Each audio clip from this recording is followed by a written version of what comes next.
13 ans procureur général de la République, 10 ans Premier ministre, 12 ans président du Sénat. Mémoire. Je suis Léon Kengo Wadon. Rendez-vous ce vendredi 26 février, 20h30. 13 ans procureur, 10 ans Premier ministre, 12 ans président du Sénat. Notre invité a dirigé des institutions de tous les pouvoirs dans le Zaïre redevenu Congo. Qui est Léon Kengo Wadondo, Kengo l'État, comme beaucoup l'ont surnommé? Nous l'avons rencontré à 2 reprises pour tourner cette émission qui revient sur 50 ans de vie publique. Nous avons parlé de ses relations avec Mobutu, de ses relations avec Tshisekedi le père, avec Kabila le fils, car pendant Kabila le père, pour lui c'était l'exil. Léon Kengo Wadondo, comme jamais il ne s'est confié auparavant, à part dans son livre La Passion de l'État, livre qui s'est d'ailleurs interrompu à son arrivée au Sénat. Troisième invité de l'émission Mémoire, il évoque avec nous en 7 chapitres de sa jeunesse ses études de Monkoto à Bruxelles, en passant par Coquilhateville, aujourd'hui Mbandaka. Toute sa carrière, en 7 chapitres, les années justice, le conseil exécutif, la chute de la maison Mobutu, de nouveau la même période pour parler démocratisation, conférence nationale souveraine, AFDL et exil. Le retour d'exil, il en sera question, la victoire au Sénat, les années Kabila dans le 6e et avant-dernier chapitre. Émission Mémoire qui se terminera par l'épilogue, le conseil aux générations présentes et futures. Bonsoir à tous, merci d'être avec nous. Mémoire rencontre avec Léon Kengo Wadondo, c'est maintenant.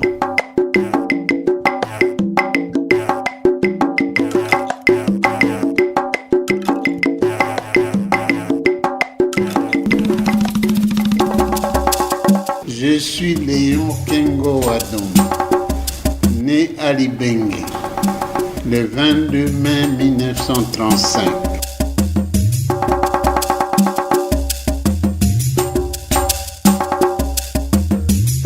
Où est-ce que vous grandissez? J'ai grandi à Monkoto. Et puis, ma grand-mère vient me chercher à Monkoto pour venir au groupe scolaire de Coquilhateville. Et j'arrive, ma mère m'avait amené à Monkoto en 1943. Ma grand-mère vient me chercher en 1947. Donc j'ai fait l'école buissonnière de 1943 à 1947. Vous avez 12 ans. 12 ans.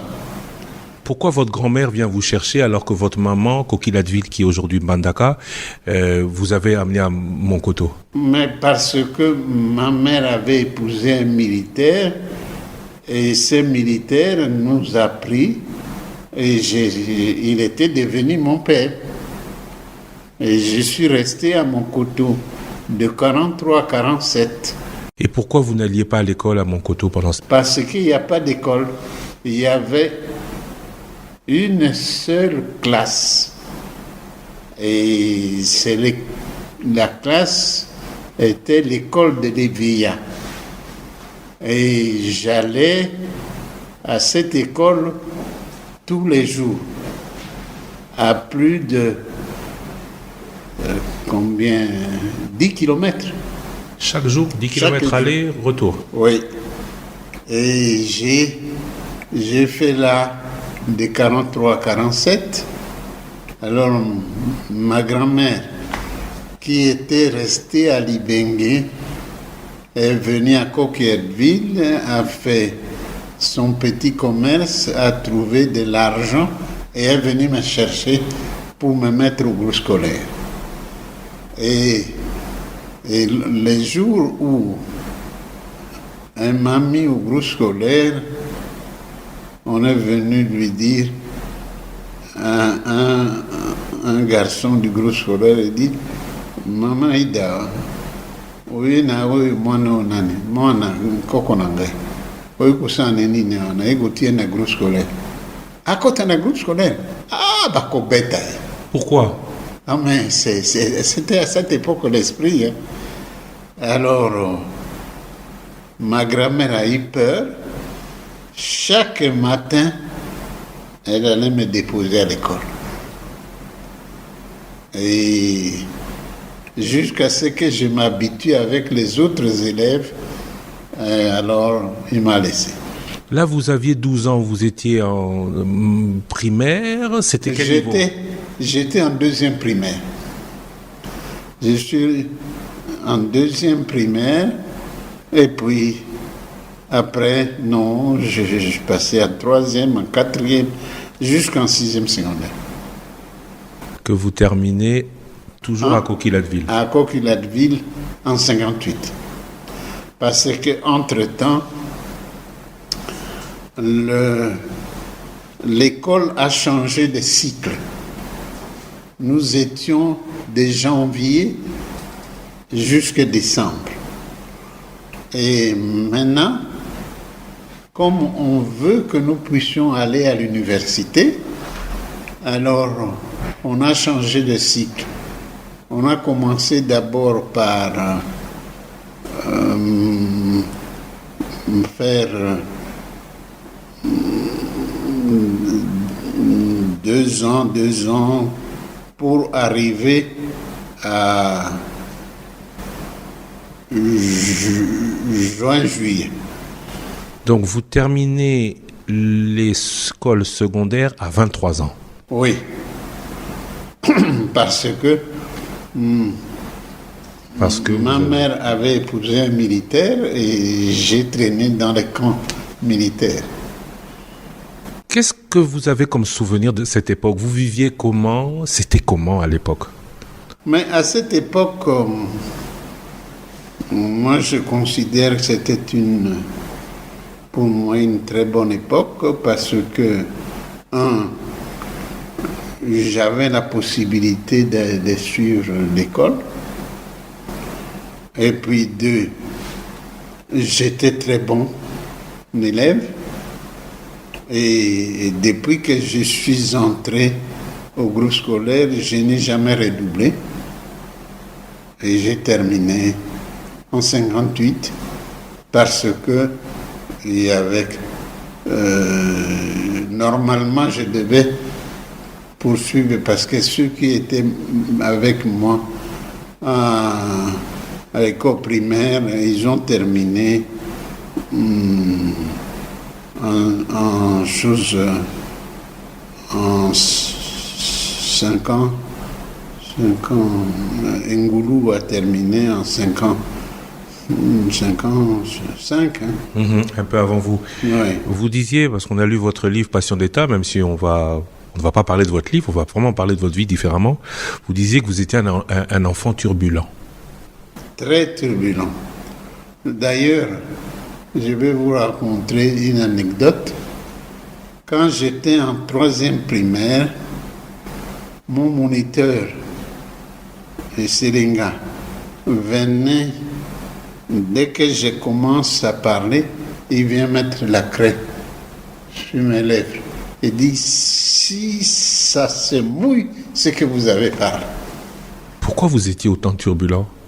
Mais on ne se rend pas compte. Il faut qu'on vous dise.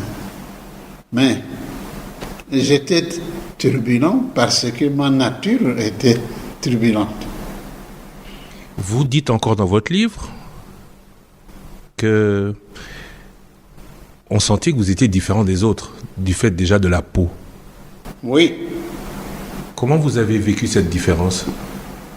Au début, c'est traumatisant parce que les autres enfants m'insultaient Mondele Tuka. Mondele Tuka. Mondele Tuka. Tuka, c'est une de Chikwang de l'Équateur. Ok. Alors on dit que moi je suis Mondele Tuka, c'est-à-dire Nazé Nakoli Natuka. Et Tuka c'était une sorte de manioc. 1958, vous terminez vos études secondaires. Que faites-vous? Vous êtes toujours à Coquilhateville, Mbandaka. À ce moment-là, que faites-vous? Puisque, excusez-moi, vous avez souligné que vous avez, au cours de vos études secondaires, dû changer parce que vous aviez décidé d'aller à l'université ensuite. C'est bien ça. Et j'ai terminé. Ma grand-mère était venue me chercher. Toujours? Oui. À 23 ans, votre grand-mère est toujours là? Oui, ma grand-mère est là et ma grand-mère m'a pris. Nous sommes venus à Coquilhateville. Alors, c'est là où je vais terminer mon école secondaire. Et c'est elle qui s'occupe de mon manger, de tout ça. Nous allons à la messe. Après, comme j'ai dit tout à l'heure, un élève est venu dire à ma grand-mère qu'on va vous taper. On va me taper. Alors, elle venait toujours me déposer devant l'école. Après l'école secondaire, où êtes-vous allé? Après l'école secondaire, les Français sont venus ici à Coquilhateville et ils ont créé une sorte d'université. Et moi, on m'a mis là-dedans. Et je suis resté là une année. Et j'ai trouvé qu'avec ça, je n'irais pas loin. Vous faisiez quelles études? Mais je faisais des études de droit. Mais je voyais que je ne pouvais pas aller loin là. Pourquoi? Parce que ils n'ont pas de perspective d'avenir. Alors, et d'ailleurs, les premiers examens, je suis sorti avec plus de 90%. Et ils sont partis. Moi, j'ai décidé d'aller à l'ULB. Vous connaissiez déjà l'ULB à Coquilhateville? Oui. Alors, je suis venu à Kinshasa. Eux ont donné cours ici à Kinshasa, là où se trouve le palais de justice. Alors, j'ai décidé de ne plus rester ici, d'aller à l'ULB. L'ULB qui est l'Université libre de Bruxelles, à Bruxelles. Oui. Vous veniez d'une famille, votre père était militaire, votre maman vivait à Mokoto, votre grand-mère était vendeuse à Coquilhateville, elle faisait son commerce à Coquilhateville. Comment est-ce que vous financez ce départ à Bruxelles? C'est-à-dire, j'ai rencontré, j'étais à un moment donné magistrat auxiliaire. Ok, après vos études, après vos premières études. Après mes études secondaires. Et je suis devenu magistrat auxiliaire et c'est moi qui autorise la famille à aller voir ses amis ou ses enfants à la prison. Alors, compte tenu de cela, on m'a donné une situation un peu meilleure. Et alors, après, j'ai décidé d'aller à l'ULB et j'autorisais un attaché culturel de l'ambassade de Belgique à aller voir les prisonniers qu'il voulait. Et nous avons lié d'amitié. Alors, je lui demande maintenant, je dis, je voudrais avoir une bourse. Il dit oui, mais il faut demander que les autorités écrivent à nous. Alors Mabolia, à ce moment-là, était régent. Mabolia Inengo Traboito. Oui, était régent littéraire. Alors, je suis allé chez lui, j'ai dit, écoutez, Jeff, il faut me faire une lettre qu'on me donne une bourse. Et lui a fait une lettre, je suis allé chez l'attaché culturel de l'ambassade de Belgique. Il m'a trouvé une bourse. Et vous êtes parti en Belgique en quelle année? Je suis parti en Belgique en 62. 62 pour faire des études de droit. De droit. 5 ans. Là, donc vous avez vécu l'indépendance. J'ai vécu l'indépendance. J'ai été devenu magistrat auxiliaire. Et tout le monde dans mes réquisitoires me félicitait. Mais je ne me suis pas contenté de... J'ai dit, il faut que j'aille. Et je suis allé à l'ULB.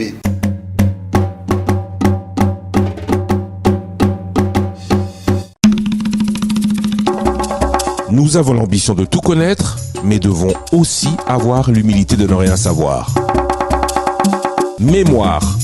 Retour sur les épisodes de nos vies, de notre pays. Vous arrivez à Bruxelles. La Belgique vient de perdre le Congo. Oui. Il y avait même des problèmes entre le Royaume de Belgique et le Congo indépendant. Surtout avec Lumumba. Comment se passent vos années d'études en Belgique? Rien. On ne fait même pas allusion à ça.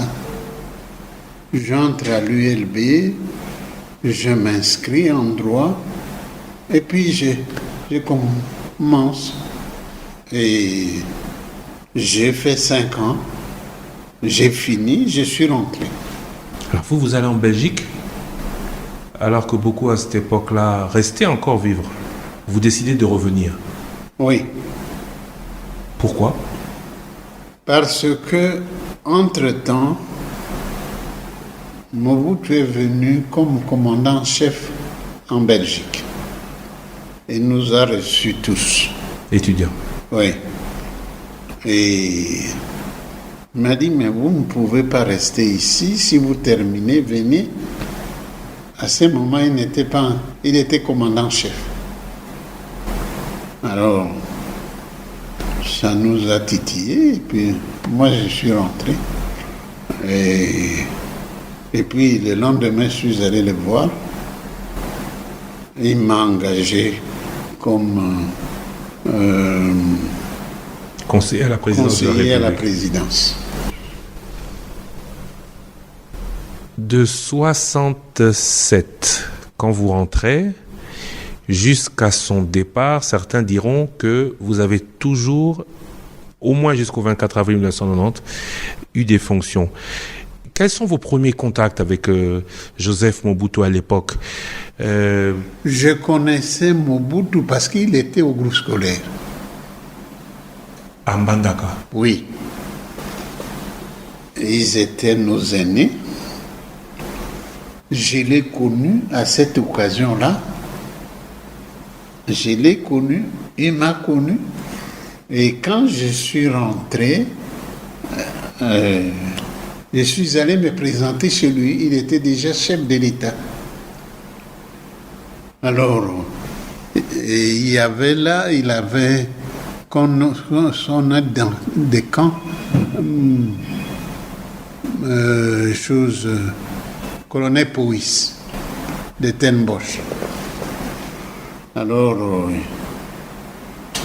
il appelle Powys et dit, voilà, j'avais mis un costume 3 pièces. Il dit, voilà, voilà comment ce garçon est habillé. Nous sommes partis là.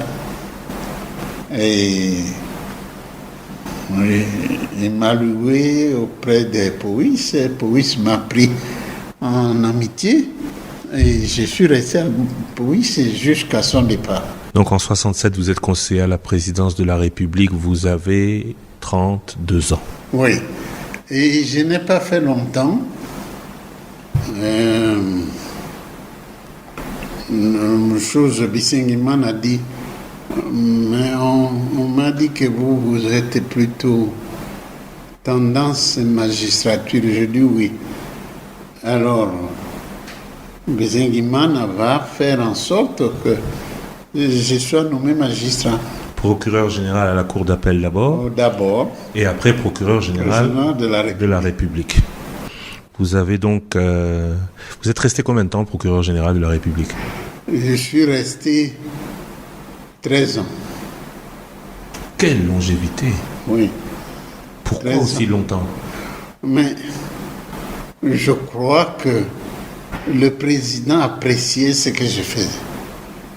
Il appréciait pourquoi? Parce que vous faisiez ce qu'il vous demandait ou parce que vous rendiez vraiment la justice? Mais parce que il considérait que j'avais porté la justice très haut. Et je faisais ce que lui voulait. Donc c'était la justice à la solde de l'exécutif. Disons, j'étais indépendant, je faisais mon travail et le président appréciait. Pendant toute cette période, il y a eu beaucoup de procès, de grands procès qu'on a dit. Oui, il y a eu l'affaire Bangala, il y a eu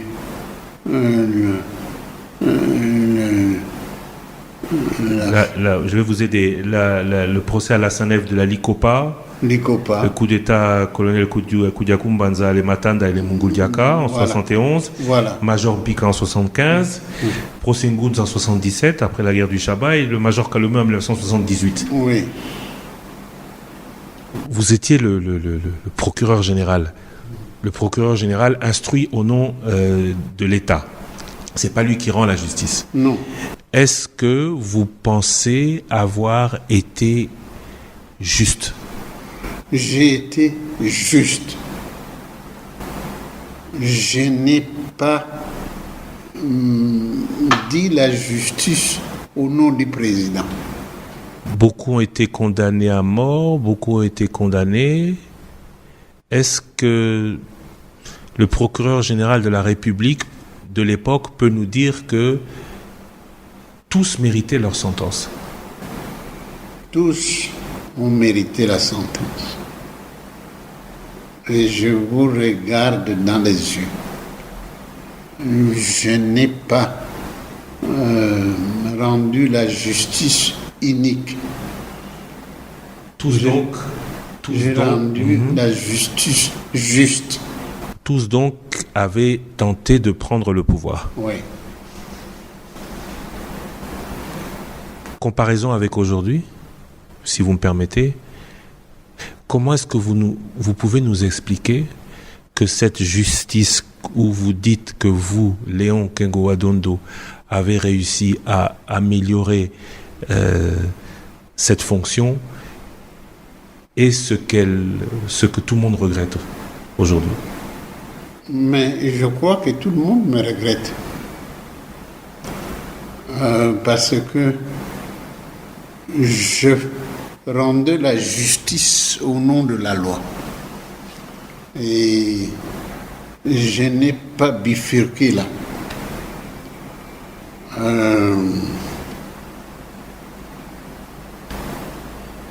Qu'est-ce que je pouvais faire? La loi était là, j'appliquais la loi. Dans un pays où Mobutu était le guide suprême, Papa Mokonzi, président fondateur, si il voulait faire condamner quelqu'un, vous arrivez à lui dire non, ce monsieur n'a rien fait. Mais non, il est arrivé que je lui dise ici, je ne trouve rien. Souvent? Oui. Qu'est-ce qui se passait à ce moment-là? À ce moment-là, il dit, si vous ne trouvez rien, il faut le laisser. Jamais il ne vous a demandé de condamner à tout prix. Non. Ou de faire condamner à tout prix? Non. Et quand ça arrivait, j'appliquais la loi. Vous partez en 1978, vous êtes envoyé à Bruxelles. Oui, comme ambassadeur. Certains s'en sont réjouis. Pourquoi, selon vous? Au fond, dans notre pays, on aime que les gens ne réussissent pas. Et il y a des gens qui n'aimaient pas ce que je faisais. Ils se sont réjouis. Mais je ne me plains pas.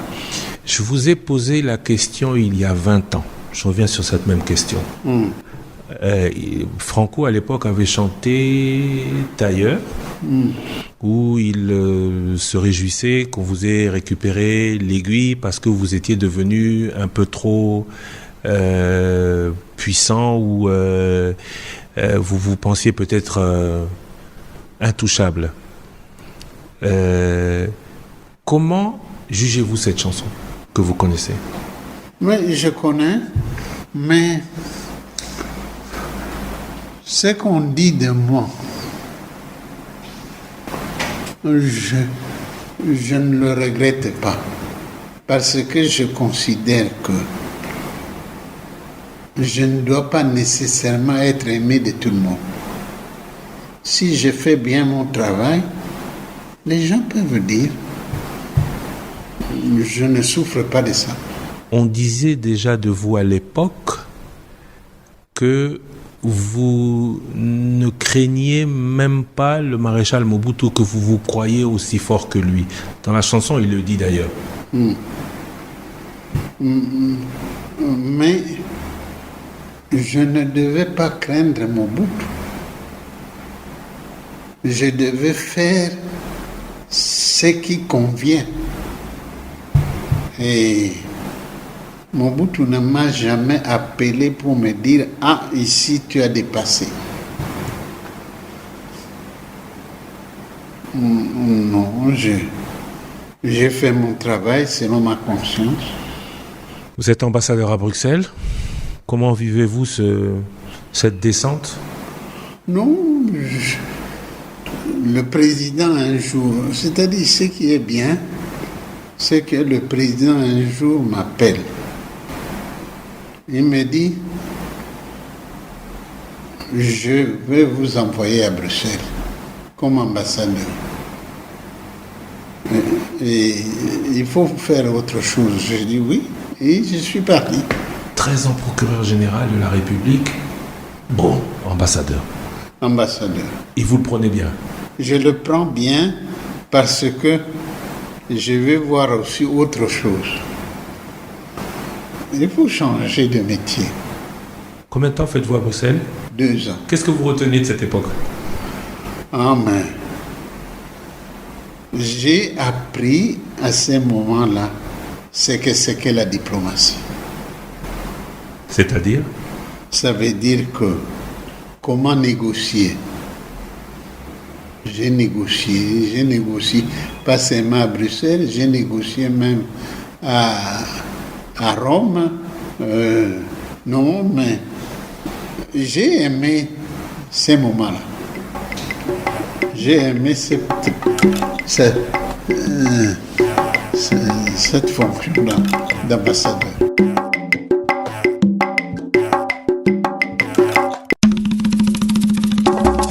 Nous avons l'ambition de tout connaître, mais devons aussi avoir l'humilité de ne rien savoir. Mémoire.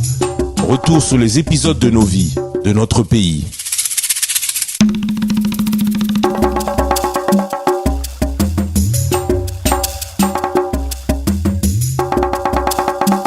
De rue de Marie de Bourgogne, vous vous retrouvez premier commissaire d'État. Alors expliquez-nous.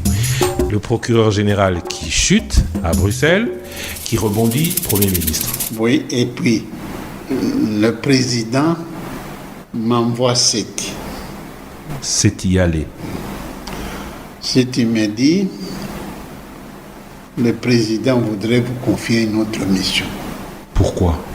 Vous n'étiez pas un bon ambassadeur? Non, écoute, j'ai dit, quelle fonction?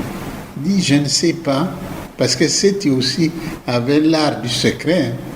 Il dit, je ne sais pas, mais il dit que vous serez content. Vous connaissiez le président personnellement? Oui. C'est lui qui vous appelle pour aller ambassadeur? Oui. Mais c'est pas lui qui vous appelle pour vous nommer premier commissaire d'État? Non, il m'envoie cette. Pourquoi? Je crois qu'il ne voulait pas parler au téléphone. Et, ok.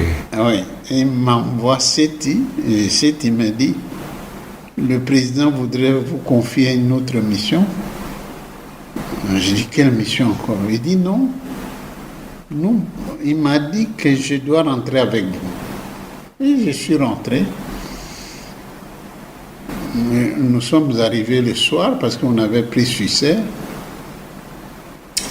Et le lendemain, le président me dit au téléphone, il dit, c'est toi qui vas remplacer Singa Uju. Singa Uju, qui était premier commissaire d'État. Oui. Il dit, c'est toi qui vas remplacer Singa, mais je ne te reçois qu'au soir. Pourquoi? Non, je crois qu'il avait beaucoup à faire.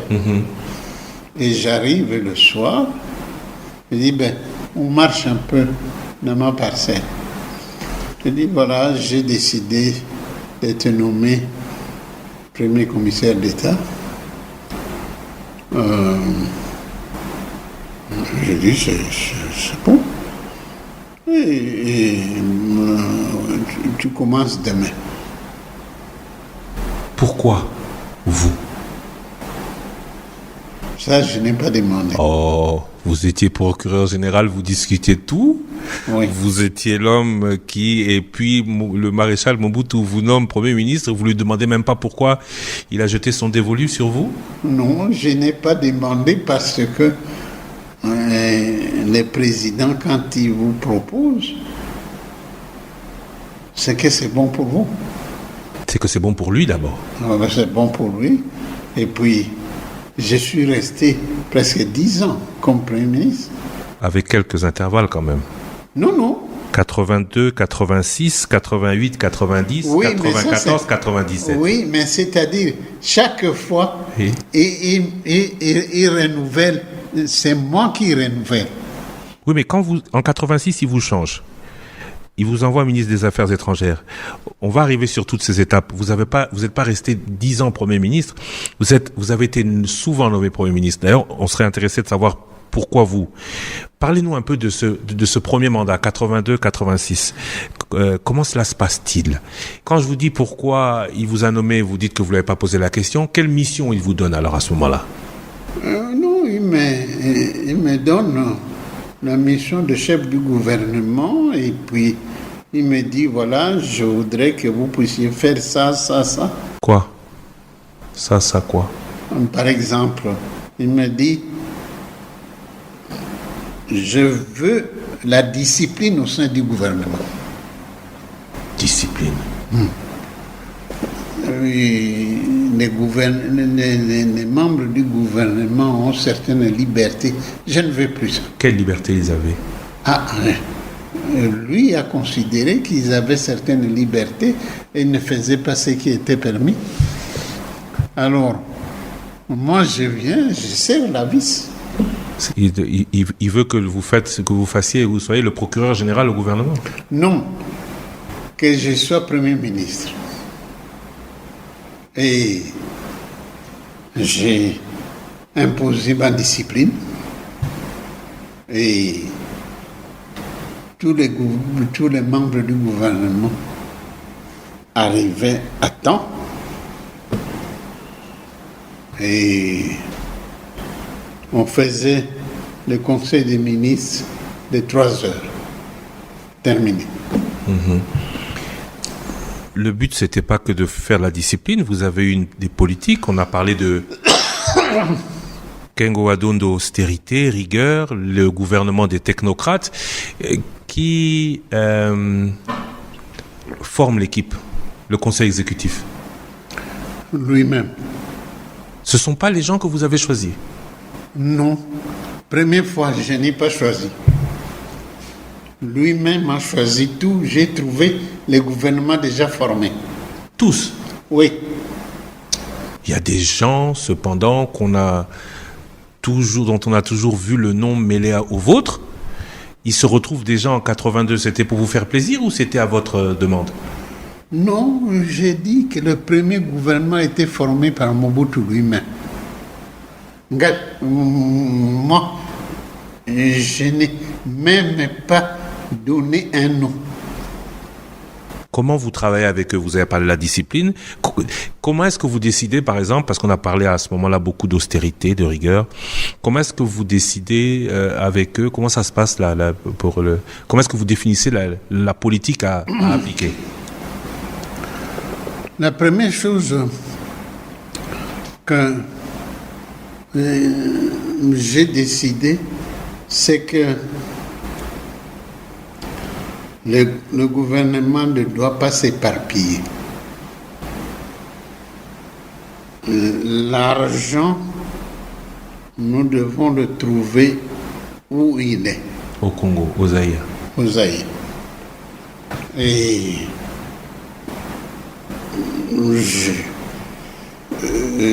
j'ai fait ça. Apparemment, ça n'a pas bien marché puisque rapidement vous vous êtes tourné vers l'extérieur. On vous a d'ailleurs rapidement appelé l'homme du FMI. Non, je devais obéir au FMI, Banque mondiale. Et j'ai fait ça. Attendez, vous cherchez l'argent au Congo, mais vous devez obéir au FMI. Rappelez-nous peut-être les circonstances de l'époque. Dans quelle situation économique et financière avez-vous trouvé le pays? J'ai trouvé le pays exsangue. Et maintenant, je prends la tête du gouvernement et je dois faire tout pour générer des ressources, c'est-à-dire mettre l'impôt, percevoir les recettes et élaborer un budget. Et j'ai fait ça. Le budget à l'époque était de combien? Il faut dire, avant c'était bien, mais à un moment donné, il y a eu pillage. Ah, le pillage est arrivé en 91. Là, nous sommes en 82, 86.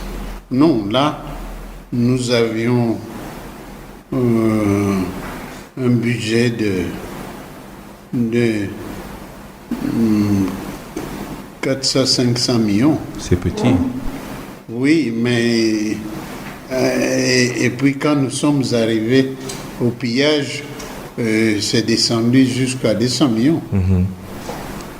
Vous dites que vous n'avez pas choisi les membres de votre gouvernement, mais on y a retrouvé des Pai Pai, Djamboleka, Kiakwama, Tambwe Mwamba, des personnes nouvelles. Oui, mais ils sont venus plus tard. Mm-hmm. Ils sont venus plus tard, pas en 82. En 82, vous étiez avec qui? Je ne me souviens même plus, mais je n'avais choisi personne. Le président, comme j'ai dit, le premier gouvernement s'est formé par le président lui-même. À l'époque, le président changeait les commissaires d'État tous les 6 mois. Oui. Lors du premier remaniement, vous avez fait entrer vos gens? Non. Systématiquement, à tous les remaniements, c'était des gens imposés par lui? Oui. Moi, j'ai commencé à mettre les miens, je crois,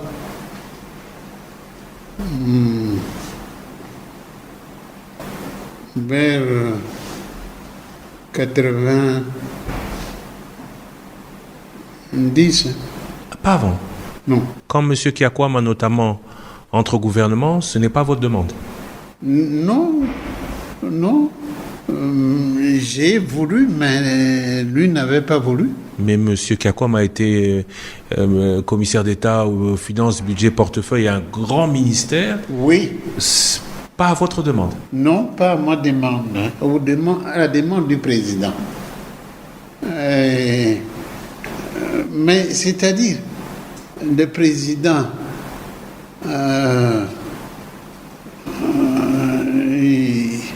il choisissait ces gens en dehors de moi. Mm-hmm. Comment est-ce que vous expliquez qu'à l'époque, le Zaïre monnaie perdait, malgré toute cette... Vous parlez d'austérité, de rigueur, tous les programmes avec le Fonds monétaire international, Banque mondiale et autres,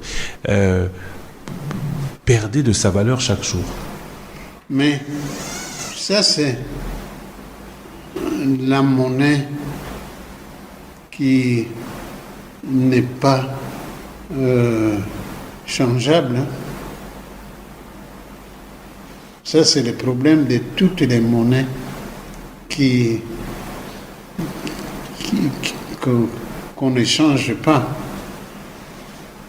Et les Zaïre monnaie étaient ça. Vous n'avez pas réussi à changer ça? Non. Et puis, on devait jouer avec ça pour arriver à consolider le budget. Pendant cette période, il y a eu la réduction de beaucoup de dépenses sociales à la demande des bailleurs, notamment l'éducation. Est-ce que vous le regrettez? Est-ce qu'il n'y avait pas moyen de faire autrement?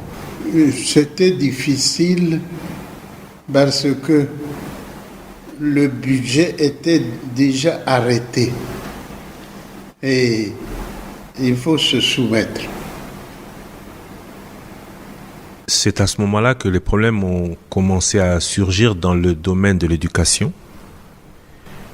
Vous ne regrettez pas? Je regrette, mais je ne pouvais faire autrement. Et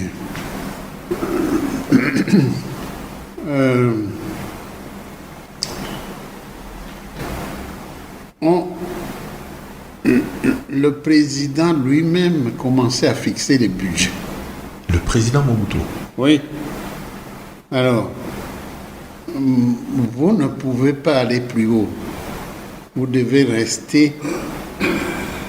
Et puis, ce n'est pas lui seul. Le Fonds monétaire vient et vous dit que vous ne pouvez pas aller à autant. À cette même période, il y avait des sociétés comme la Gécamine qui produisaient beaucoup. Oui. Gécamine est arrivé même à produire un moment 400 000 tonnes.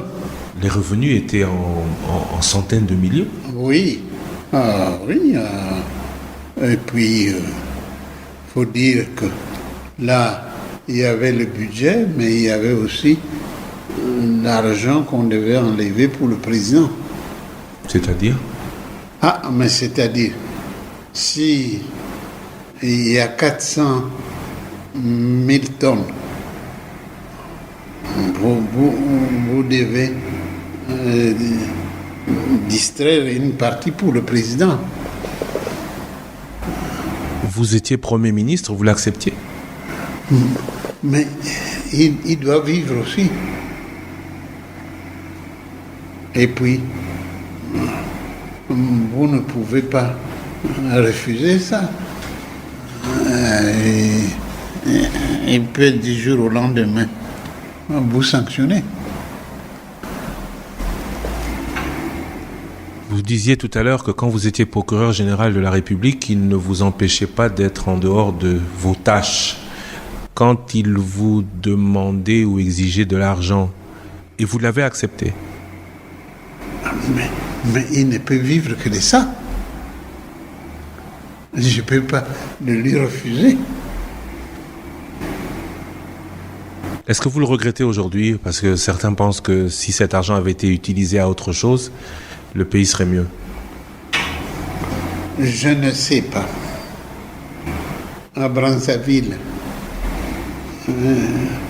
est-ce que le président prend dedans le pays ne s'en sort pas? Ça dépend. Qu'est-ce qui a manqué au Congo alors pour que ce soit mieux?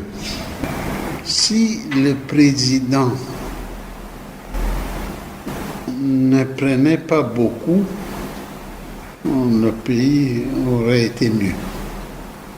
Mais il prenait beaucoup. À un moment donné, je me retrouve avec les Libanais. Et c'est les Libanais qui lui procurent maintenant de l'argent. Alors, je lui dis, mais l'argent que les Libanais procurent vient toujours de chez nous. Il dit oui, mais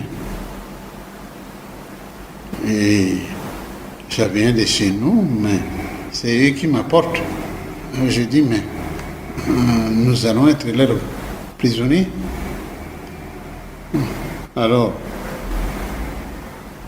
il me dit, et qu'est-ce que je dois faire? Je dis, laissez les Libanais, nous devons nous débrouiller nous-mêmes.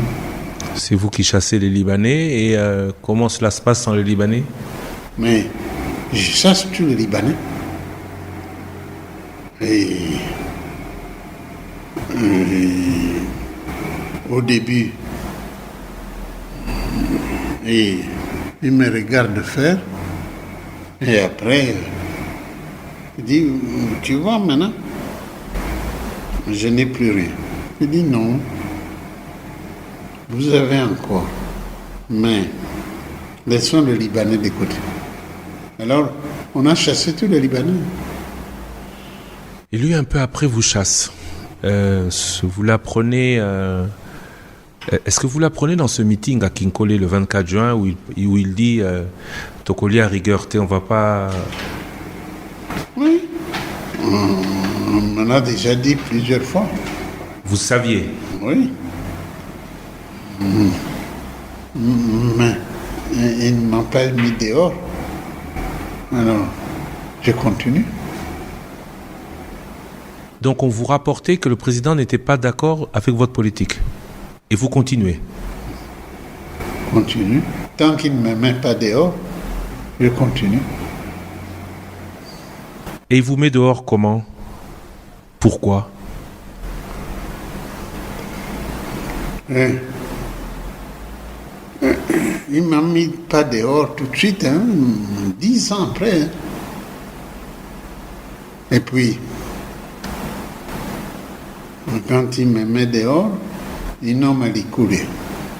Ça, là, nous sommes déjà en 97. Mais quand il vous fait partir en 86, en 1986, il vous fait partir et il vous rappelle en 88.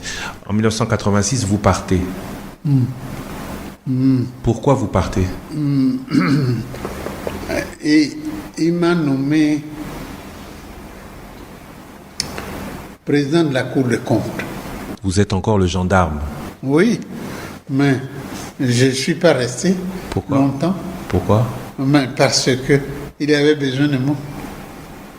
Je suis revenu. Donc, il vous fait partir, il vous fait revenir. Oui. Pour refaire la même chose. Oui. Et vous continuez à faire la même chose. On fait la même chose. Mais la deuxième fois, quand vous revenez, quand même, vous choisissez les gens avec qui vous travaillez. J'ai commencé déjà à choisir des gens que je veux. Lui en met quelques-uns et moi j'en mets d'autres. C'est là où on parle des Kengo Boys. Oui. Les Tamboué, les Kiakwama, tout ça, ce sont des Kengo Boys. Est-ce que le pays va mieux maintenant que vous travaillez avec des gens que vous avez choisis? Je dirais oui. Vous n'en êtes pas persuadé? Parce que lui, il est toujours au-dessus. Et il fait ce qu'il veut. Je ne peux pas le lui interdire. Lors d'un passage à Bruxelles, Gilbert Kyakwama Kiakiziki dit le pays a un genou par terre. Oui. Même pas un genou, les deux genoux par terre. Pourquoi est-ce que vous continuez alors, si vous n'en tirez pas profit, à collaborer avec quelqu'un qui, selon vous, amène le pays à sa perte? Non, mais bon, on aime faire ce qu'on fait. On aime faire ce qu'on fait ou on tire parti de ce qu'on fait? Non, je ne tirais pas parti. J'aime ce que je fais et il me laisse certaines libertés. La passion de l'État, c'est ça? Oui. Mais vos relations avec le maréchal Mobutu, même s'il vous nomme souvent, ne sont plus les mêmes. Vous êtes peut-être, après votre passage à Bruxelles, devenu l'homme de l'extérieur. Oui, mais c'est-à-dire, j'étais déjà l'homme de l'extérieur parce que je devais obéir au Fonds monétaire à la Banque mondiale. Est-ce que cet extérieur ne vous a pas imposé à Mobutu comme Premier ministre? Non. Non. Mobutu m'a choisi, j'ai accepté et Mobutu s'est imposé à moi. Oui, mais on disait à ce moment-là que vous étiez imposé, que Mobutu, lui, il voulait continuer. Non, je ne sais pas. Non, parce que ce n'est pas facile de travailler avec Mobutu. Pourquoi? Mais parce que il a son dictat. Alors, non, nous travaillons parce que nous aimons travailler. Est-ce qu'à ce moment-là, je parle avant le 24 avril 90, vous avez toujours les mêmes rapports avec lui, de jeune frère à grand frère de Koki Ladville? Oui. Vous vous entendez toujours bien? Nous nous entendons toujours bien. C'est plus tard que il m'a révélé d'autres aspects de lui. C'est-à-dire? Je veux dire, et il ne veut plus écouter ce que je disais. C'est pourquoi, quand il appelle à la démocratisation, vous vous retrouvez dans l'opposition ou vous vous retrouvez dans l'opposition pour d'autres raisons? À un moment donné, je voulais rester dans l'opposition.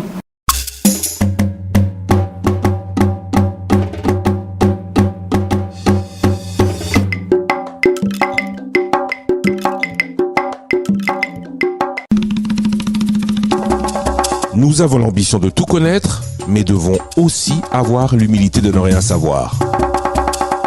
Mémoire. Retour sur les épisodes de nos vies, de notre pays. Vous êtes premier commissaire d'État quand Mobutu prononce son discours le 24 avril. Est-ce que vous savez ce qu'il va dire? Non. Je suis avec lui avant cette réunion-là. Et puis, il ne me dit rien. il a tourné, il a été partout au Zaïre, il a fait ce qu'on a appelé les consultations populaires. Vous n'avez aucun retour de ce que les gens lui disent? Non. Non. Il était parti avec Mokolo. Édouard Mokolo Wampombo. Oui. Je ne sais pas. Les conclusions qu'il donne, est-ce qu'il pense que ce sont les meilleures ou est-ce qu'il veut faire uniquement comme cela se faisait ailleurs après ce qui s'est notamment passé en Roumanie avec Ceausescu? Non, il croyait que ce sont les conclusions les meilleures. Il n'a pas... non, Ceausescu a terminé mal, lui ne voulait pas terminer mal. Donc c'était pour ne pas terminer mal qu'il arriva à ses conclusions. Oui. Mais quand il dit 2 partis politiques, c'était déjà ce que disait le manifeste de Lancelot. Oui. C'était déjà ce que demandait Étienne Tshisekedi. Oui. Qu'est-ce qu'il change alors, à ce moment-là? Non, il ne change rien, mais il veut 2 partis. Mais on voit après que lui-même n'a pas tenu ces 2 partis.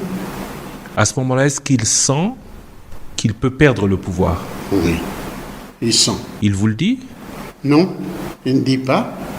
C'est quelqu'un qui ne révèle pas le fond de lui-même. Quand il fait ce discours, qu'est-ce qu'il vous dit après ce discours, à vous? Qu'est-ce qui change pour vous? Non, même avant, il ne m'a rien dit. Mais après? Après, non plus. Vous êtes toujours premier commissaire d'État? Oui. Vous êtes toujours premier commissaire d'État du parti État MPR? Oui. Qui ne devient plus parti État? Oui. Qu'est-ce qui change pour vous après le 24 avril alors? Rien. Mais je commence à perdre le pouvoir. Vous? Oui. Ça veut dire? Mais cela veut dire que je compte plus beaucoup pour lui. Je comprends pas. Non. Je ne compte plus beaucoup comme Premier ministre. Sur qui compte-t-il? Maintenant, il veut élargir son cercle. À qui? À d'autres. Qui? Mais après, moi, il a nommé quelqu'un d'autre. Oui, mais il veut élargir son cercle. Pourquoi? Pour gérer plusieurs partis ou Non, toujours un parti. Mais le MPR est là, l'UDPS est là, vous créez l'UDI, vous êtes toujours Premier ministre, certes, vous dites qu'il vous change, mais les donnes ont changé à ce moment-là. Oui, les donnes ont changé. Et puis, je ne resterai pas longtemps. Je vais partir. Pourquoi est-ce que vous allez dans l'opposition? C'est le seul avenir que j'avais. Vous aussi cherchez l'avenir? Ah oui. C'était pas possible de lutter avec celui qui vous avait nommé Premier ministre aussi longtemps? Non, parce qu'il ne veut plus de moi. Vous ne partagiez pas son bilan? Vous ne pouviez pas changer les choses avec lui? Lui ne veut plus de moi. Donc vous êtes parti à l'opposition parce que lui ne voulait plus de vous. Oui. À ce moment-là, vous n'avez plus du tout de rapport avec lui. Non. Comment vous vivez la conférence nationale souveraine? Mal. C'est-à-dire? Je n'ai plus de référence. Parce que lui choisit d'autres. Pendant la conférence nationale souveraine, on fait le procès des années Mobutu. Et on vous cite. Comment est-ce que vous traversez cette période? Mal. Mal. Parce qu'on vous renie. On renie aussi Mobutu. On renie ceux qui ont travaillé avec lui. Oui, on vous renie, mais si on vous renie, vous n'êtes pas content. Est-ce que ce qui a été dit à la conférence nationale souveraine, tout ce qui a été dit était faux? Je ne dis pas tout était faux. J'ai dit tout était vrai. Tout était vrai. Peut-être une partie était exagérée, mais tout était vrai. Comment cela se passe-t-il avec, à ce moment-là, où vous êtes, on parle d'union sacrée, quels sont vos rapports, sachant tout ça, avec ceux de l'opposition qui combattaient Mobutu? Vous étiez avec eux ou vous étiez parmi eux?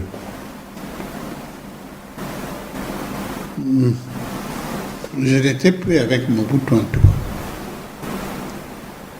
J'étais avec les autres. Les autres vous acceptiez?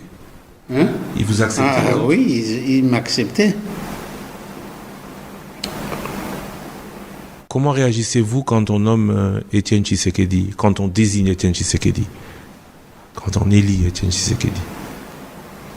Je considère que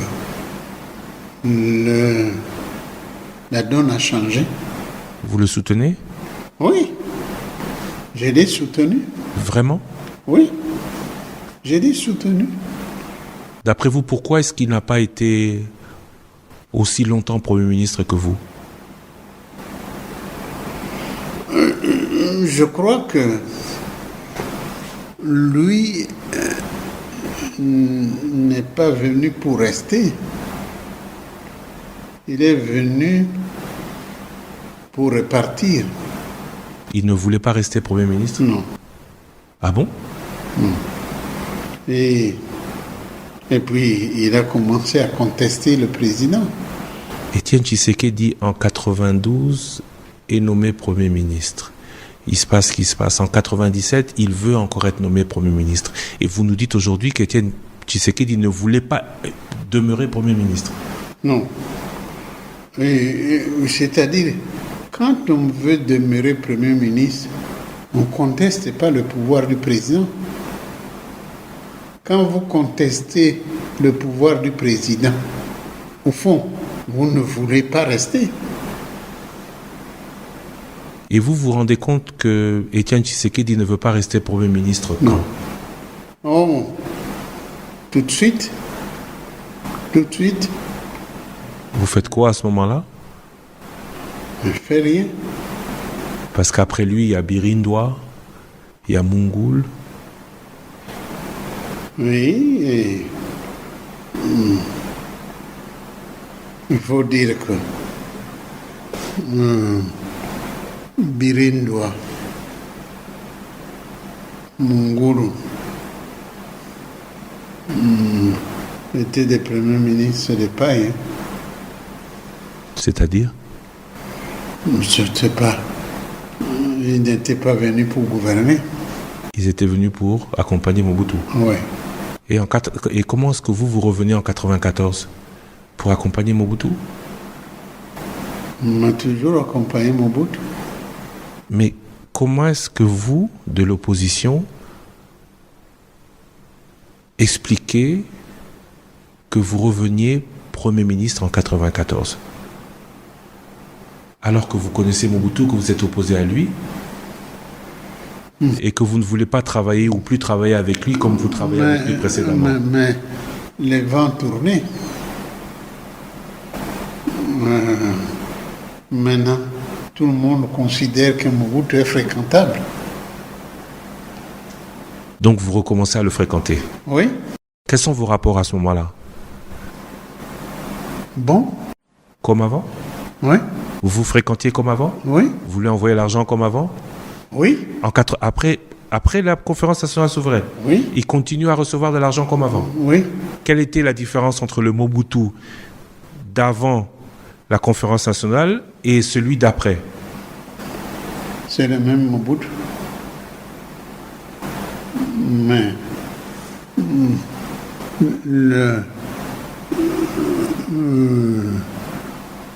il se comporte autrement, mieux qu'avant. C'est-à-dire, il vous laisse travailler? Oui, il vous laisse travailler, il demande moins d'argent. Et puis, nous avions déjà subi le pillage. On parle beaucoup du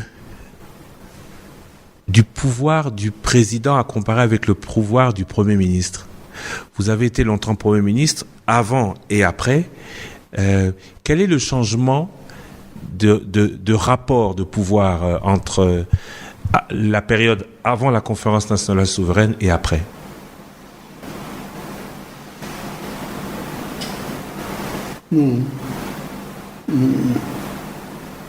Mobutu est resté le même.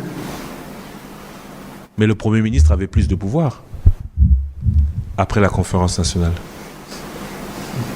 Peut-être, mais je ne vois pas ça. Je ne vois pas ses pouvoirs.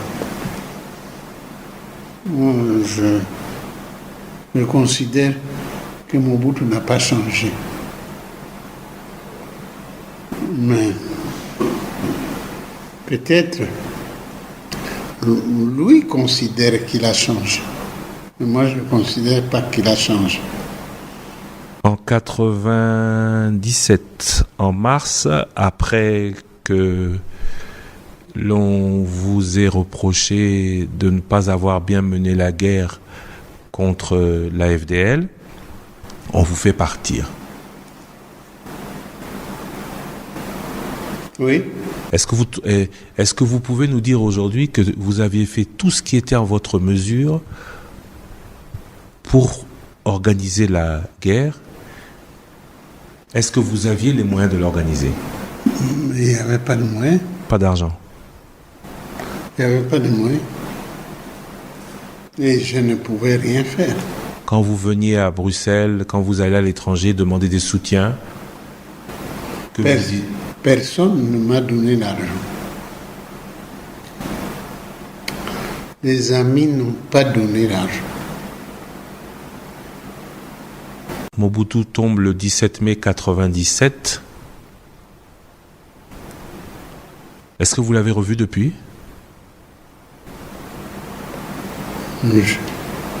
Après, quand il est tombé, je ne l'ai plus revu. Parce qu'il est rentré à Gbadolid. Je ne l'ai plus revu.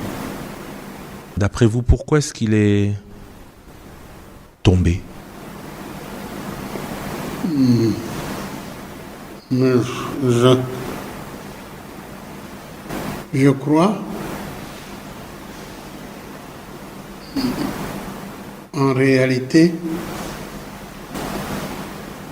c'est l'Occident qui a été fatigué de lui. Pourquoi l'Occident l'avait soutenu autant? Parce que lui était arrivé, lui était l'homme de l'Occident. Mais après, l'Occident ne veut plus de lui. Il devait partir. Tout à l'heure, je vous demandais si c'est l'Occident qui vous a imposé comme Premier ministre. Vous m'avez dit non. C'était Mobutu qui voulait de moi. Oui. Est-ce que quand l'Occident ne veut plus d'un président au Congo, ce président peut rester? Ne restez pas. De quel pouvoir l'Occident a pour ça? Mais l'Occident a sa forme de pression. On dit il faut mettre celui-ci. On le met. Et je crois l'Occident aimait Mobutu jusqu'à un point qu'il ne voulait plus de lui. Comment est-ce que Mobutu a réussi à tenir aussi longtemps? Parce que il n'y avait personne d'autre. Il Il n'y avait pas Léon Kengo, il n'y avait pas... Oui, mais Léon Kengo n'était pas connu à l'époque. Ngouns Kalibond ne pouvait pas être Premier ministre parce que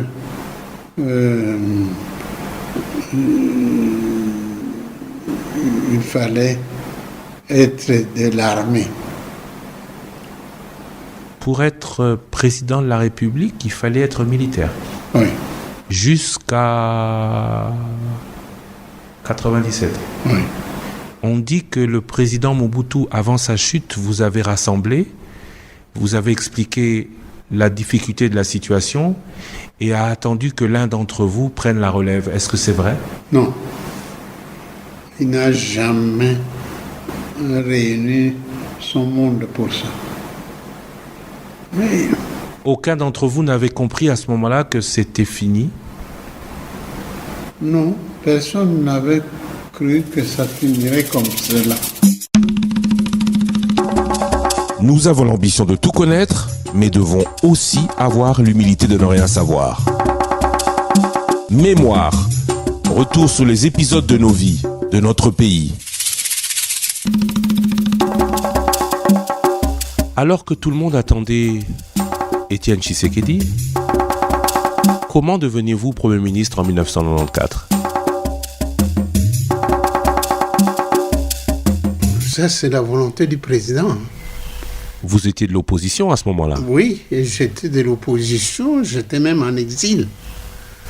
Et je suis revenu.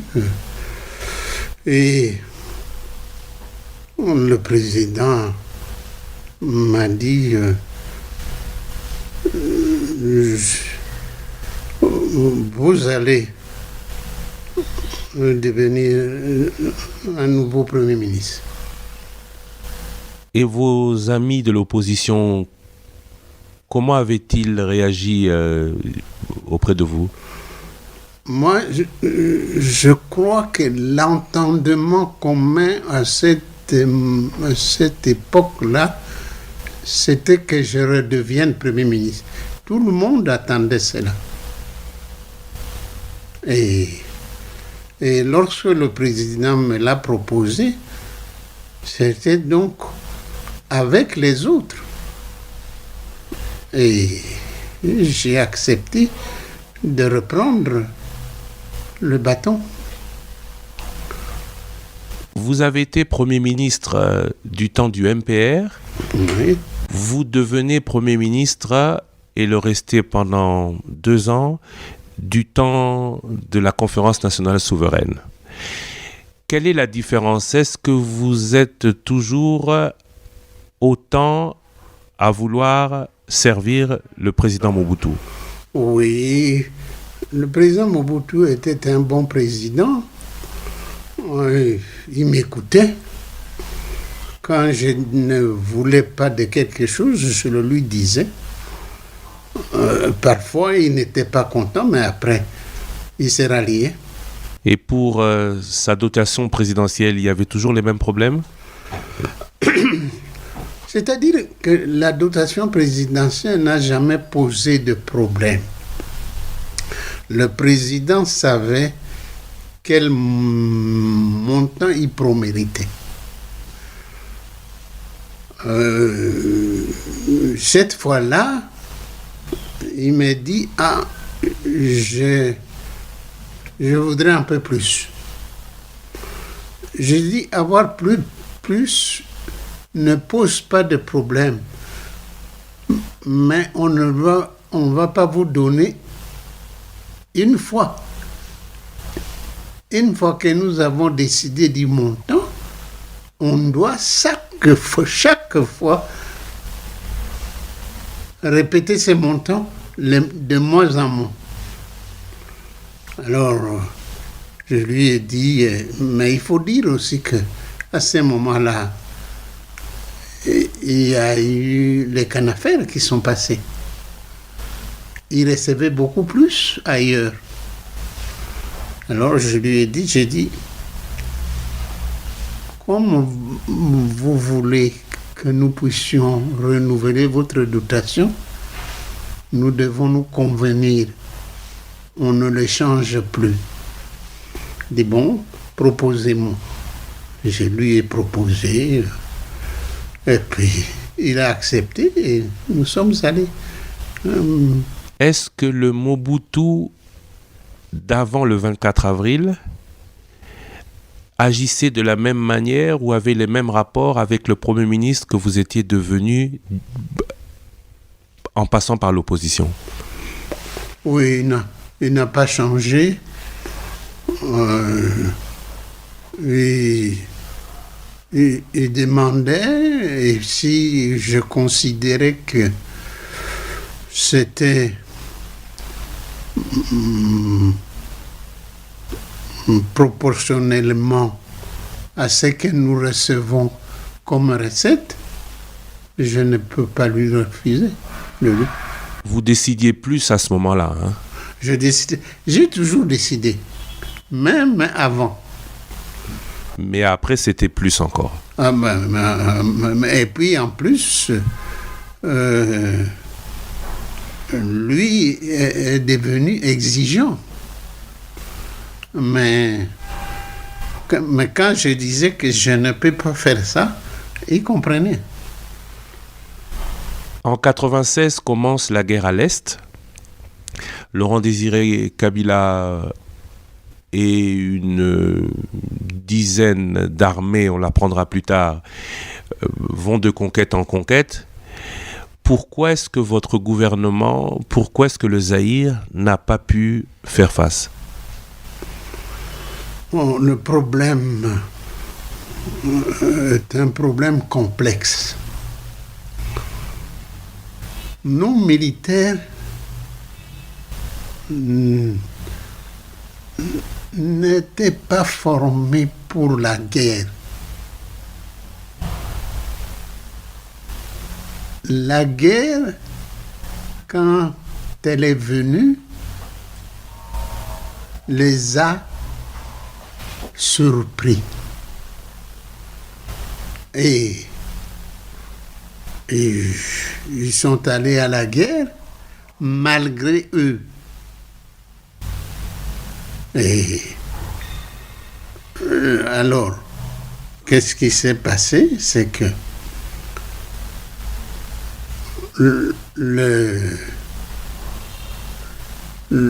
les autres, ceux qui sont venus aider Mobutu, ont voulu aussi se défaire d'eux. Alors, tout le monde disait qu'il faut donner à l'armée l'argent, mais on a donné à l'armée l'argent. Suffisamment d'argent? Mais on ne peut donner que ce qu'on a. Et nous avions des recettes qui n'étaient pas excédentaires. Mais on a donné à Mobutu suffisamment pour qu'il puisse faire la guerre. Mais alors pourquoi il n'y est pas arrivé? Certains ont condamné les généraux commerçants. Est-ce que c'est aussi votre avis? Les généraux, ce n'est pas nouveau. Les généraux ont toujours voulu, à côté, faire des commerces. Mais c'était interdit. Oui, c'était interdit. Mais il le faisait quand même. Conclusion, le Zaïre s'en va. Est-ce que vous, Premier ministre, pouvez nous dire aujourd'hui que vous aviez fait tout ce qui était dans votre possibilité pour que le Zaïre ne perde pas cette guerre? Mais je ne l'ai pas seulement fait, je l'ai dit. Je l'ai dit. Mais il faut toujours considérer que les militaires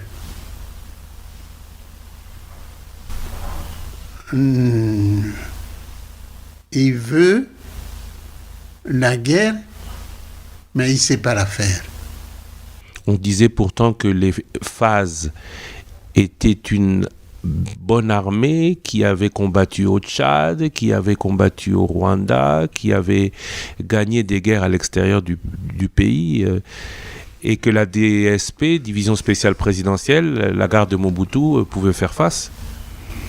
Mais je crois que tu sais bien que cette armée-là, à un moment donné, est partie à Brazza. Tu te souviens?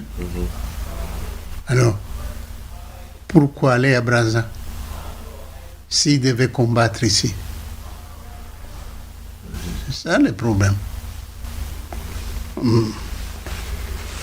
Il faut dire que l'armée s'est battue. Mais les guerres étaient récurrentes. À un moment donné, il n'a plus donné ce qu'il devait donner. Il n'y a pas eu de trahison. Ça, je ne peux pas le dire crûment comme ça. Et il y a eu quelques trahisons, mais quand Mobutu a pris lui-même la direction de la guerre, les trahisons cessaient. À un moment donné, tu te souviens, il a pris la direction de la guerre. Et les militaires se sont mis au pas. Pourquoi est-il parti selon vous? Parce qu'il était malade? Parce qu'il n'était plus le président Mobutu soutenu? Oh. Il est parti. Ça, moi, je ne pourrais pas dire à sa place. C'est lui qui aurait pu dire ça. Je crois. Il est parti parce que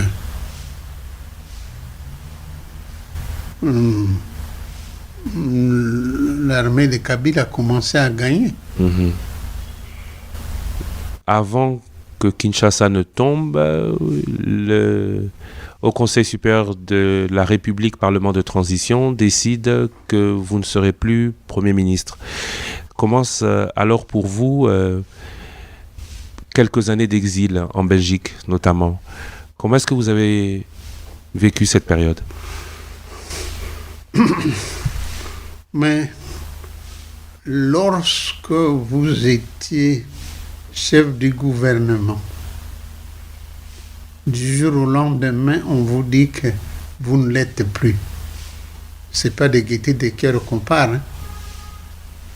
En réalité, on vous a trahi aussi. On dit que vous ne convenez plus. Pourquoi est-ce que vous n'êtes pas resté au Congo? Pourquoi est-ce que vous êtes parti à l'étranger? Parce que, simplement, qu'est-ce qu'il faut faire au Congo lorsqu'on a quitté le gouvernement? On ne peut pas rester au pays alors qu'on n'est plus au gouvernement. Non, mais il faut aller à l'étranger pour se reposer et se ressourcer et revenir bien retapé. Je vous interviewais à l'époque, vous étiez à Genève. Oui. Je vous ai posé la question, c'était en mars ou avril. Est-ce que vous avez fui? Non. Vous m'aviez dit fuir qui plusieurs fois. Oui. Vous n'étiez pas à l'époque conscient que Laurent Désiré Kabila allait prendre le pouvoir? Ça, je ne savais pas. Mais j'entendais des nouvelles qui arrivaient. Parce qu'à un moment donné, ils sont arrivés par Bandundu. Hein.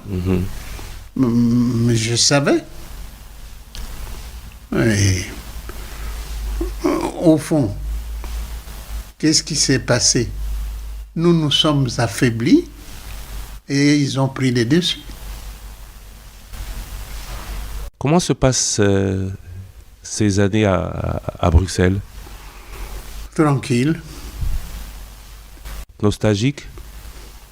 Sûrement nostalgique. Et je suis passé par Genève. À Genève, tout le monde est venu, soi-disant m'accueillir, mais c'était pour voir quel visage je présentais. Et les journalistes sont venus m'interviewer. J'ai dit ce qui s'est passé. C'est-à-dire, il ne faut pas perdre la guerre. Parce que si on perd la guerre, on devient faible. Et c'est ce qui est arrivé. C'est un visage de faible que j'ai présenté. Mais c'est pas moi qui se bat. J'étais à la tête d'une armée. Et c'est cette armée qui a perdu. Et puisqu'elle a perdu, moi aussi j'ai perdu. Quand je me suis présenté à Genève au sorti de l'avion, tout le monde voulait savoir. Je dis, vous avez déjà appris que nous avons perdu la guerre. Qu'est-ce que je peux vous dire de plus que vous ne savez pas?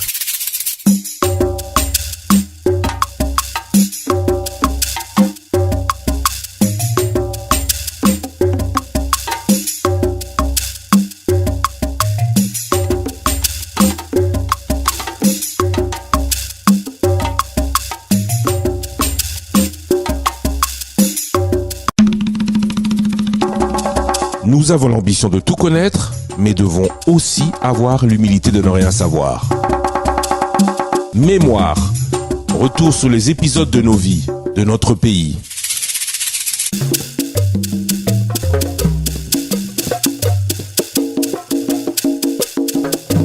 Pendant 5 ans, vous restez à Bruxelles. Au bout de 5 ans, vous rentrez au Congo. Pourquoi est-ce que vous rentrez au Congo ? Mais le Congo, c'est mon pays. Je viens chercher des opportunités. Politique. Politiques. Vous pensez toujours faire la politique à ce moment-là ? Mais la maladie de la politique ne se guérit pas. Lorsque vous avez été politique, vous aimeriez recommencer. Vous quittez Kinshasa en vaincu. Oui. Est-ce que vous négociez votre retour ? Je n'ai pas négocié. On a vu beaucoup d'anciens, entre guillemets, moboutistes arrêtés, menacés. Vous n'avez pas peur de rentrer ? Non, je n'ai pas peur parce que je n'ai rien fait de répréhensible pour qu'on puisse m'arrêter. Si on m'arrêtait, ça serait pour des motifs politiques. Vous êtes politique, vous savez que ça peut arriver. Ça peut arriver. Je n'ai pas fui parce que je considère que ce que j'ai fait avant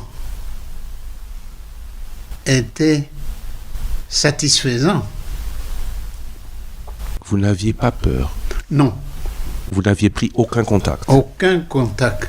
Vous avez juste acheté un billet d'avion? Oui. Vous êtes revenu? Revenu. On n'avait pas pris vos biens comme beaucoup Non. d'anciens dignitaires? Non. On n'a pas pris mes biens. Et puis, et quand je suis en exil, il y a quelqu'un qui logeait chez moi.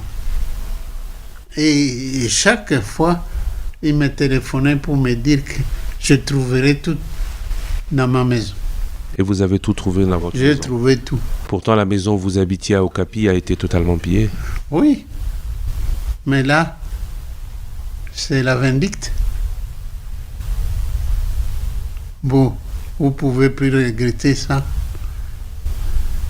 Mhm.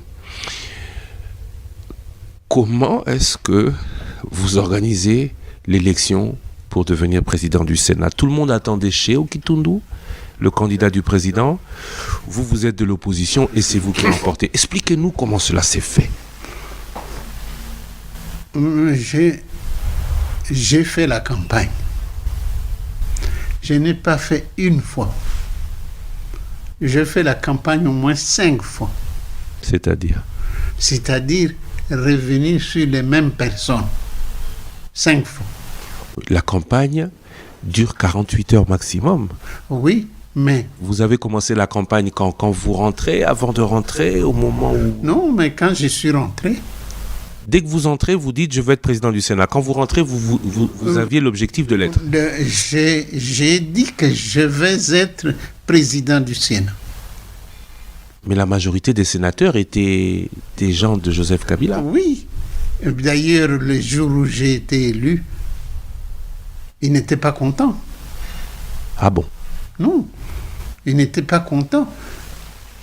Mais vous venez de dire, ils s'attendaient à ce que Shehu Kitundu puisse être élu.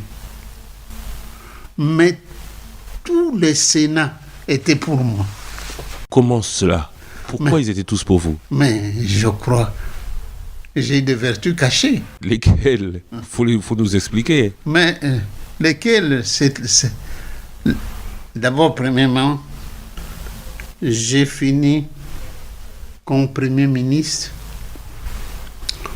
Je suis très bien sorti. Et ma gestion de Premier ministre était très bonne. Et puis, si on me propose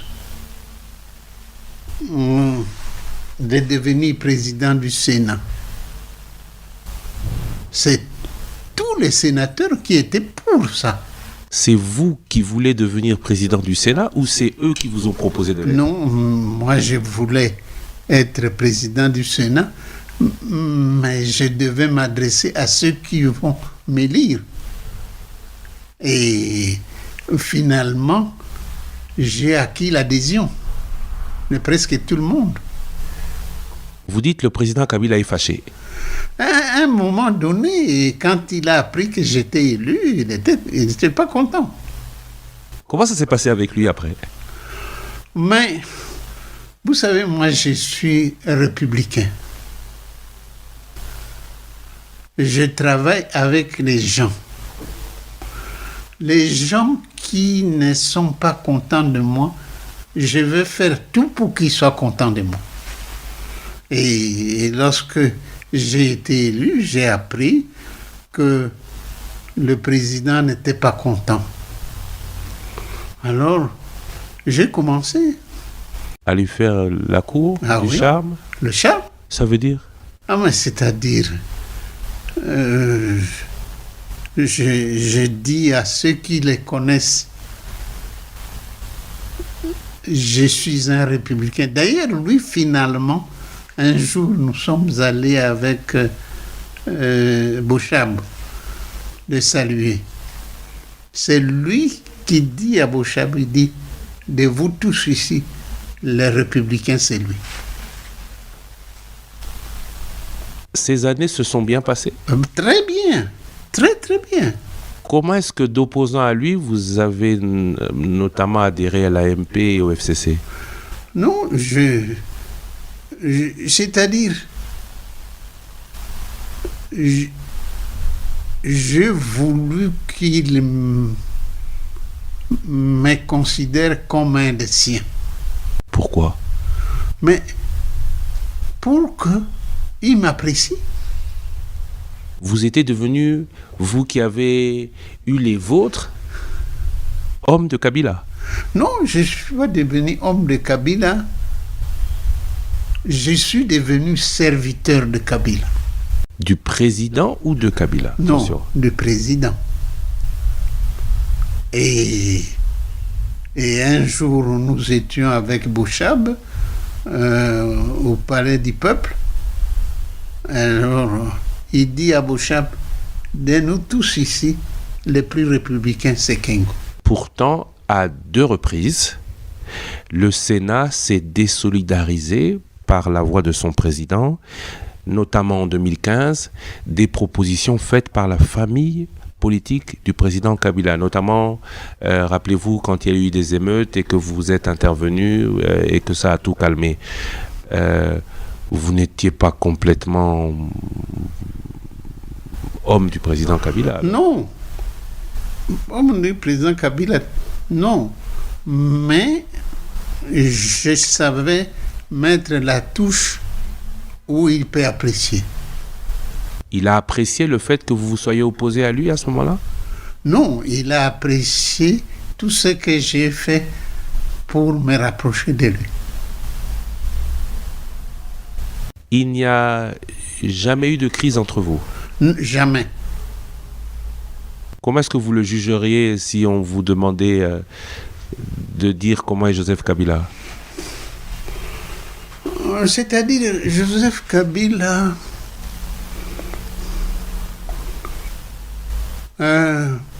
est aussi républicain.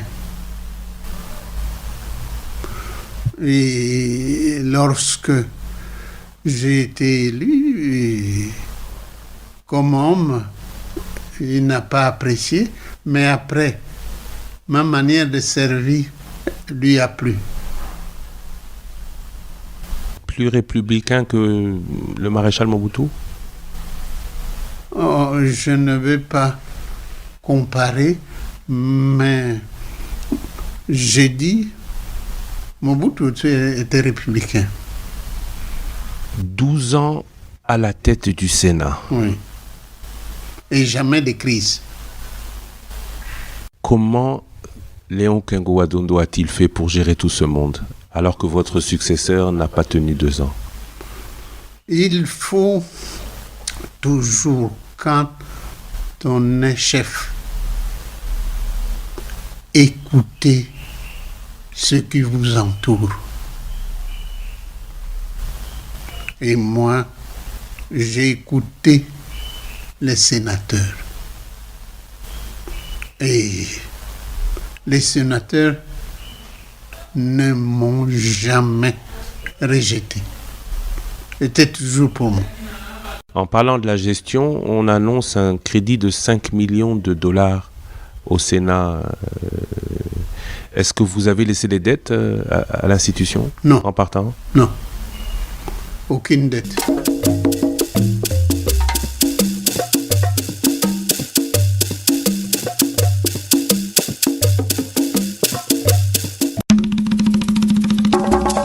Nous avons l'ambition de tout connaître, mais devons aussi avoir l'humilité de ne rien savoir.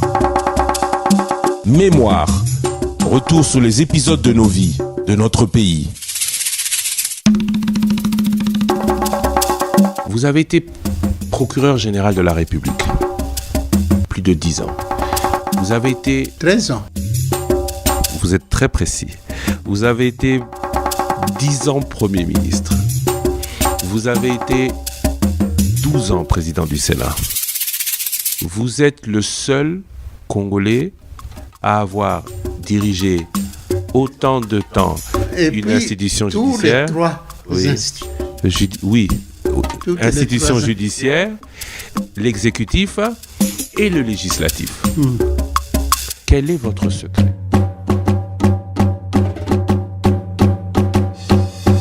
Mon secret, c'est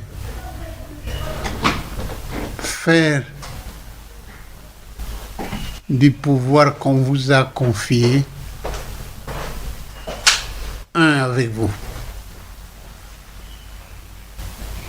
Que le pouvoir puisse être votre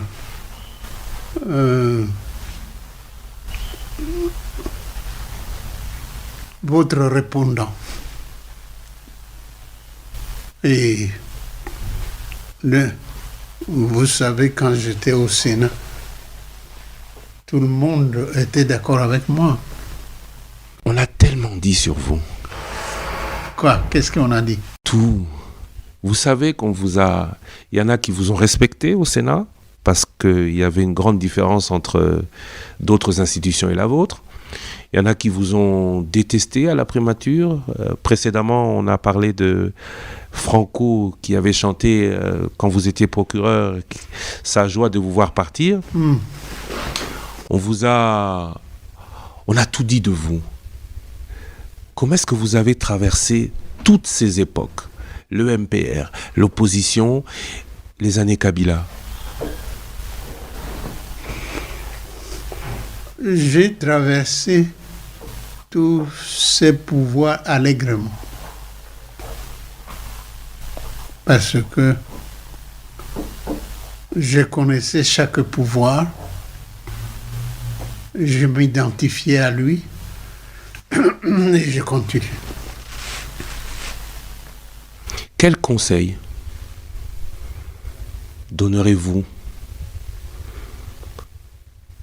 à ceux qui officient aujourd'hui et à ceux qui demain officieront?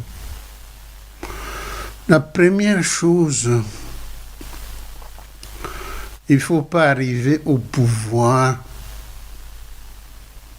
pour considérer que le pouvoir est à votre service.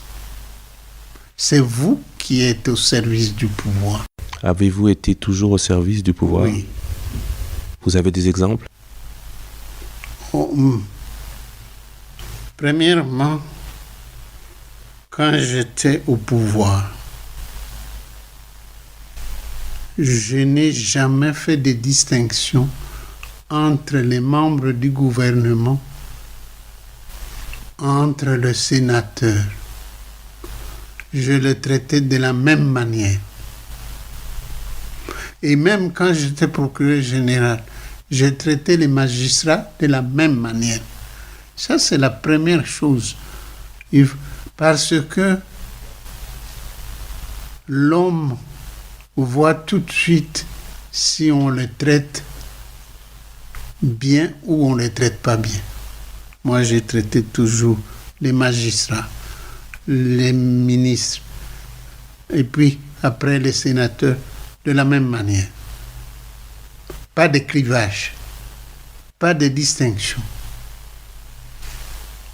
Et ça, ils ont vu. Deuxièmement, il faut appliquer la loi partout de la même manière. Comme procureur général, comme Premier ministre, comme président du Sénat, j'ai appliqué la loi de la même manière pour tous. Jamais de différence. Jamais de différence. Jamais d'entorse à la loi. Non, jamais d'entorse à la loi. Si il y a entorse, elle doit venir à l'avantage de celui qui subit la loi. Ça, ce sont les conseils que vous donnez. Il faut d'abord considérer que c'est vous qui a le pouvoir. Il faut appliquer la loi sans distinction. Troisièmement,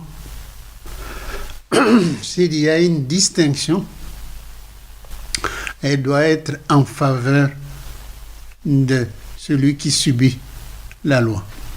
Monsieur Léon Kengo Adondo, merci beaucoup. Merci. De nous avoir accordé de votre précieux temps. Vous qui avez été aussi longtemps au pouvoir,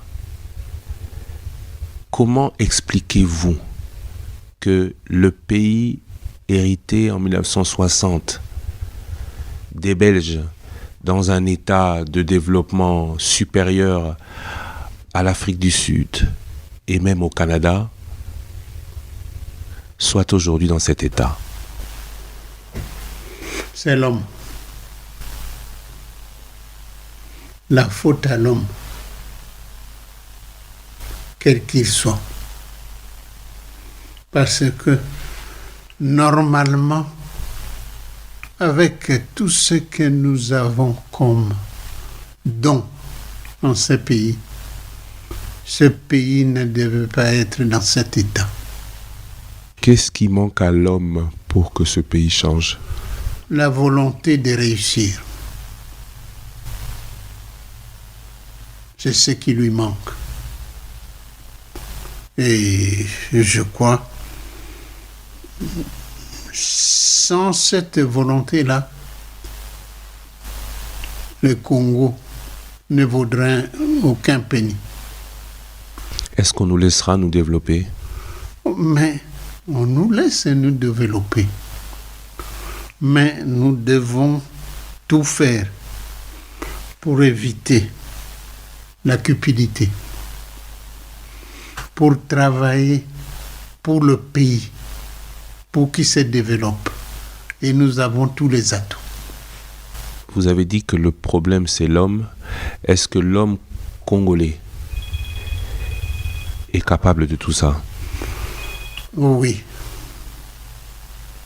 L'homme congolais est capable de tout ça. Mais il doit mettre en avant sa probité et son honnêteté. Qu'il travaille pour le pays et pas pour lui. S'il le fait, le pays va monter et monter plus haut. Monsieur Léon Kengo Adondo, je vous remercie. Merci.